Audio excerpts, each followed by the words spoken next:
ሰላም ሰላም፣ ውድና የተከበራችሁ የደሴ ፋሚሊ ቤተሰቦች እንኳን ወደ ቻናሌ በሰላም መጣችሁ እያልኩኝ ዛሬ በአዲስ ቪዲዮ መጥቻለሁኝ። እሱም አንገብጋቢ ነገር ነው። ለማንኛውም ላይክ፣ ሼር፣ ኮሜንት ሀሳብ አስተያየታችሁን እንዳትረሱ። ከልብ አመሰግናለሁ ለምትሰጡት አስተያየት በሙሉ። ዛሬ እሱ ምንድነው አንገብጋቢ ነገር ያልኩት እኔ እዚህ ልጆችን አመጣለሁ፣ ለፋሚሊዎች አመጣለሁ። እዚህ እኔ ባለሁበት ቤት ሰፈር ጎረቤት ዘመድ አዝማድ ለሆኑት በሙሉ ነው የሚያመጣቸው። እሱ ምንድነው እኔ ብዙ የገጠመኞች ነገር አሉ። ምንድነው የገጠመሽ ካላችሁ አሁን ብዙ ልጆች እንደመጡ ተስፋ ወደ መቁረጥ በቃ ተስፋ ወደ መቁረጥ ውስጥ የሚገቡ ልጆች አሉ። ቆም ብዬ አሰብኩኝና እኔ እንግዲህ ትሪት አደርጋቸዋለሁ ብያለሁ፣ እመክራቸዋለሁ። ታገሱ ብዬ ብዙ ጊዜ ነው የምመክራቸው። የዛሬው ደግሞ ኦቨር ስለመጣ ነው። አንዷ ትናንት እንደገባችም ዛሬ ነው ወሰነችው። አንዳንድ አባባል አለ አይደል እንዴ? ስትናደድ አትወስን፣ ስትደሰት ቃል አትግባ የሚባል ነገር አለ። ልክ እንደዚህ ያለ ነገር ነው ያየሁት። አንድ ሰው ይለወጣል ብሎ ከአገሩ ከመጣ ይቀየራል ብሎ ከአገሩ ከመጣ በአንድ ቀን መወሰን የለበትም። በእውነት እኮ ነው። በቃ እንደው ማሰብ አለበት ቆም ብሎ ከማውራቱ በፊት። እሱ ምንድነው ያው እዚህ ሀገር እንደመጣን ሁላችንም ያው ወደም ነው ግርግዳ የሚያሳጥቡ። ግርግዳ የግዴታ ነው። ግርግዳ ይታጠባል። ለምን አስር አይኖርም? በቃ እኔ ለነሱ እኔ እንጃ ጅማሬ እኔ ግርግዳ ይመስለኛል። የስራ ዋና መክፈቻ እኔ ግርግዳ ነው የሚመስለኝ። እኔ ሁሉም ቤት ታዝቤያለሁ። በቀን አንድ የሚጠረግ ቤት ከሆነ ሁለቴ ይባላል፣ ግዴታ ነው። ሁለቴ የሚጠረግ ከሆነ ሶስቴ ይባላል፣ ግዴታ ነው እስከሚለመድ ድረስ። ብዙ የታዘብኳቸው ነገሮች ስላሉ ነው። አሁን ብዙ ልጆች ወስኖ በቃ ምርር ብሎ በቃ ወደ ሀገር እንገባለን ብሎ የወሰኑ ልጆች አሉ። ስለዚህ ምንድነው አደራ የምላችሁን ነገር ለውሳኔ አትቸኩሩ። ለመለወጥ ሀገርሽ መጥተሽ ወደ መተወስኝ ያልፋል እኮ ይህ ሁሉ ነገር። እኔ ለምን አሳልፌ ስለመጣሁት ነው። እኔ አሳልፌ መጥቻለሁ። እውነት ነው፣ ምርር ያደርጋል። ይሄ ግልጽና ግልጽ ነው። በምግብ ዙሪያም ብያለሁ። እስከምትለማመጂ የምትበይ ነገር ይከብድሻል፣ ወስዶን ለመብላት ያሳፍራል። ብዙ የሚከብድ ነገሮች አሉ። እሱ ግልጽ ነው። እኔ አልሸሽግም። ግን ያን ሁሉ ምንድነው በትዕግስት ማለፍ ግዴታ ነው። በቃ እኔ ኑሮን አሸንፋለሁ፣ ደህንነቴን አሸንፋለሁ ብለሽ ከመጣሽ ግዴታ ነው። ይሄ ነገር ማወቅ ግዴታ ነው። ማወቅ አለብሽ። ከሀገርሽ ስትወጣ ብዙ ጫና እንደሚፈጠር ማወቅ አለበት። እግዚአብሔር አንተ ፈጣሪ እርዳኝ፣ መከራውንም ተቋቁሜ ሰርቼ ተለውጬ ቤተሰቤን ረድቼ ራሴን ተቋቁሜ እመጣለሁ ብለሽ የምትወጪ ያንቺ ውሳኔ ነው። ይህንን ሳትወስኑ ከሀገራችሁ አትወጡ ነው። ከዚህ ወደ እኔ ስላየሁት ነው። በቃ በጣም በቃ ተስፋ የሚያስቆርጥ ውስጥ ይገቡታል። እኔ አሁን ለምሳሌ እዚህ ፋሚሊ አሉ፣ በርግጥ ፋሚሊዎች አሉ፣ ቅርብ ላሉ ሩቅ ላሉ። ቅርብ ያሉትን እየሮጥኩ ነው የሚሄደው። በእውነት ጊዜን ሰዓቴን መስዋዕት አድርጌ ስልኬን ኪሴ ውስጥ አስሬ ነው መዳሜ የምትደውለኝ።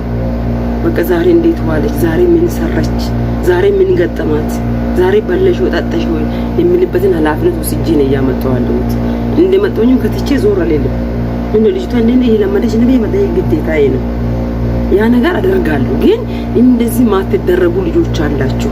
ቀጥታ በቢሮ መጣችሁ በቀጥታ መንገድ ብትመጡም መቼስ በቢሮ አስሬ ብትመጡም በደላላ ብትመጡም ያ ሰው መጥቶ እናንተ ትሪት አያደርግም። አይዞሽ በርቺ ቀጥ አይላችሁ። ማንም እንደ አያደርግም። እሺ እኔ እንዲህ ያደረኩኝማ አለ። ሌሎችስ እጣቸው ምንድነው? እድል ፋንታቸው ምንድነው ብዬ ነው እኔ ያሰብኩት። በእውነት በጣም ነው የደነገጥኩት። በቃ ሲያይ እነዚህ ልጆች እንደዚህ ሲያደርጉ በቃ ወዳም ጫና ሲያበዙ፣ እኔም ደግሞ ስመክር በቃ አንዷን መጨረሻ እድል ስጪኝ አሉት። እድል ስጪኝ በቃ የአንድ ወር እድል ስጪኝ የሚሉት አሉ፣ የሁለት ወር ጊዜ ስጪኝ ያሉት አሉ። ለምን እግራቸው ለወድቄ በቃ እኔን ይሁን ብዬ በቃ አንቺን አይተን ነው ደስ የምናስቀጥለው ያሉት አሉ። ያ ግልጽና ግልጽ ነው ማለት እኮ ውሸት የለም።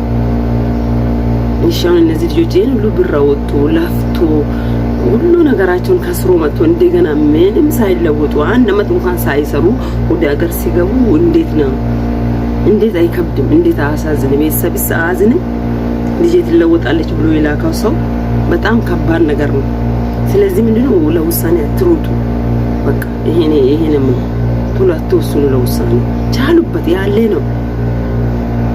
ነው እንዴ እኔ አስታውሳለሁ በእውነት የጠረኩትን ቤት አልጠረክሽም ብላ ስትሳረ ጠርግ ያለው በመልሼ ጠርጌ እኔም ተስፋ ቆርጬ አውቃለሁ። እኔም አልቅሼ አውቃለሁ። እኔም ሻንጣ ይዤ ወጥቼ አውቃለሁ። አለ ያ ነገር ሁሉ ደግሞ ያልፋል። ሁሉም ያልፋል። ማልፈው ነገር የለም። ለምን በቃ አንቺ ለምን ዛሬ የሚሰጥሽን ነገር ዛሬ ግርግዳ የጠቤ ተባልሽውን ነገር አጥበሽ በቃ ምን ችግር አለ? አጽዳሽን ቤት ካጸደሽ በየቀኑ አንዴ የተነገረሽን ነገር ተመላለሰሽ ማድረግ ስትጀምሪ በቃ ኮቴሽን አይከተሉም። ኮቴሽን አይከተሉም። እሱ ግልጽና ግልጽ ነው። ኮቴሽን ዳግመኛ አይከተሉም። ስለዚህ ምን አንቺ በማድረግ ብቻ በርቺ። እነሱ ያሉትን ነገር በማድረግ በርቺ። እኔ ትልቁ መሰጣቸው ምክር ይሄ ነው። አደራ ምላችሁ በቃ ወደ ተስፋ መቁረጥ ወደ ማትግቡ እንዴ። ከኢትዮጵያ ኑሮ እኮ 10 ይሻላል እኮ እንዴ። አንቺ የምታገኝን ብር እኮ ማንም ምንም ቢሆን ዝቅተኛ ነው። በርግጥ ኢትዮጵያ ብራችን ዝቅተኛ ነው፣ ግን ቢሆንም ከኢትዮጵያ 10 ይሻልሻል። እኔ 100% ነው ይሻላል ብዬ የሚያስበው። እኛ ወደ ሀገር አሁን ሸኛለሁ ሲባል በቃ ብዙውን ጊዜ በቃ ደንግጣለሁ። በቃ ደስ እኔ እቺን ልጅ ልሸኛት ነው፣ ደስ እኔ እቺን ልጅ እንደዚህ ሊያደርጋት ነው በቃ ስሉ በጣም ነው ልቤ በቃ ድንግጥ ይላል። ኧረ በእናታችሁ ብዬ በቃ ለምኜ ያለቀስኩበት ጊዜ አለ። እግዚአብሔር በሚያውቀው ነው። በእውነት ነው እኔ በቃ በጣም ያለቀስኩት። ኧረ በእናታችሁ ብዬ በቃ እኔ ምንድነው በቃ ወደ ጸሎቴ ነው የሚገባ። በቃ ወደ ልማና ወደ ፈጣሪ ነው የሚገባ። እነሱ የማይጸልዩትን አይል እኔ ነው የሚጸልይላቸው። ለምን እንዴት ሆኖ እንደመጡ አውቃለሁ። በምን ውስጥ አልፎ እንደመጡ አውቃለሁ። ቤተሰብ በምን ሁኔታ እንዳለ አውቃለሁ። በቃ ያን ሁሉ ማቋቋም ነው በቃ ማቋቋም ግዴታ ነው። ሊመጂ ይሄት ሊመጂ ምናልባት ቻናል ሁላችሁም የምትከታተሉት ውድ እህቶቼ ወገኖቼ ነው ያመጣኋቸው በሙሉ ሁላችሁም ትከታተላላችሁ። ለሌላም ሼር አድርጉ። አንቺ ብቻሽ ሰምተሽ ዋጥ አድርገሽ እንዳትቀሪ። በእውነት ይህንን ቪዲዮ ሁሉም ይስማ፣ ሼር ተደራረቡ። በጣም የምወዳችሁ በጣም የሚያከብራቸው ልጆች አሉ። አሁን እዚህ ባመጣኋቸው ወደ 10 ምናምን ሆነዋል። አሁን በቃ ብዙም ያላስቸገሩኝ አሉ፣ ያስቸገሩኝም አሉ። መመራውን በደንብ ያውቁትም አሉ፣ ያላወቁትም አሉ። በዛ አጋጣሚ ደግሞ በሚቀጥለው ቪዲዮ አመሰግናቸዋለሁ። ስም እየጠራችሁ በጣም ነው የሚያመሰግናችሁ። በጣም የሚያመሰግናችሁ ልጆች አሉ። እሺ በሚቀጥለው ቪዲዮ ደግሞ በትዕግስት ጠብቁ። ምስጋናችሁን አቀርባለሁ ውዶቼ። ስለዚህ ቪዲዮ ስላዳመጣችሁ በጣም ነው የሚያመሰግናችሁ። በሚቀጥለው ደግሞ በአዲስ ቪዲዮ እንደገና እመጣለሁ። ምክሬ አሁንም አላለቀም። እንደገና የሚቀጥለው ምዕራፍ አለቀት። ይሄ እንደገና አሁንም መክራችኋለሁ። በርቱ፣ ጠንክሩ፣ ስሩ፣ ተለውጡ ነው የሚለው። እኔ እንድትለውጡ ነው እያመጣዋለሁት። በመርፌ ዳስሼ የከላይ ትሰራለች ወይ ጀግና ናት የሚያመጣ ለዛ ነው። ስለዚህ አደራችሁና መልካም ቆይታውን እንላችሁ። በሚቀጥለው ቪዲዮ እንገናኛለን። ባይ ባይ።